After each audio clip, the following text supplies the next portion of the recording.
আবৃত্তি করছি স্বরচিত কবিতা পতাকার লাল বৃত্তাংশটুকু। পতাকার লাল বৃত্তাংশটুকু আর কত বর্ধিত করব, একাত্তরের রক্তস্নাত সংগ্রাম কি রুধির সায়র টইটুম্বুর করেনি?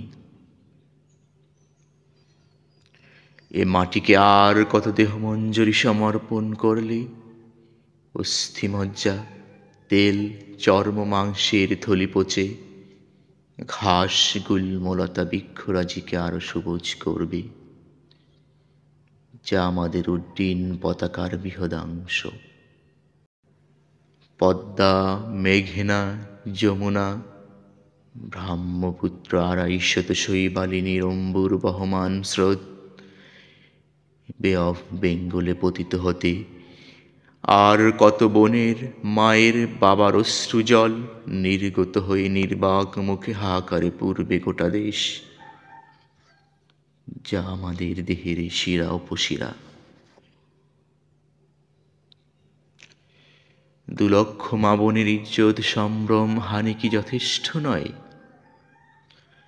নতুবা রাস্তায়, পার্কে, গৃহে, বাংলার হৃদয়ে খানিতে বারবার শকুনের খামছে ধরার আছর পড়বে ওই আমার জাতির পতাকায়। 56,000 বর্গ মাইলের চাদর। এই বাংলাদেশ কি শাশ্বত পবিত্র হয়নি?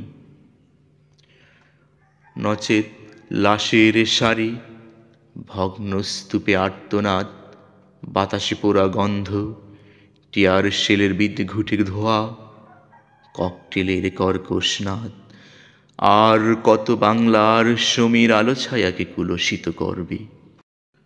52, 69, 71 রক্তাক্ত সময়ে হায়না মুক্ত বেঁচে থাকার সংগ্রাম। খানদের প্রেতাত্মা কি এখন ভর করছে? গদিয়ান, লাঠিয়াল, দারোয়ান সবার কণ্ঠে দুর্গন্ধময় স্লোগান, এদেশের মাটি চাই, মানুষ নয়। অতঃপর রক্ত সেচে মানুষের মুণ্ড বপন করে রায়ের বাজার, জল্লাদখানা সহ পূর্ণ বাংলার বদ্ধভূমি।